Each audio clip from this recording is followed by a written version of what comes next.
监控视频看完了，说吧，少那30秒怎么回事？这个你都到这儿了，还想隐瞒什么呀？哦，是那个吴明路给了我1000块钱，让我删了那段视频。删了什么？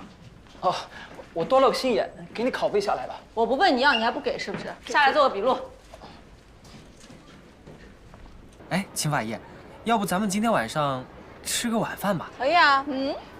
你们吃吧，家里来了新朋友，我要回家看看。走了。新朋友？秦法医什么时候交了新朋友啊？谁呀？认不认识啊？不知道。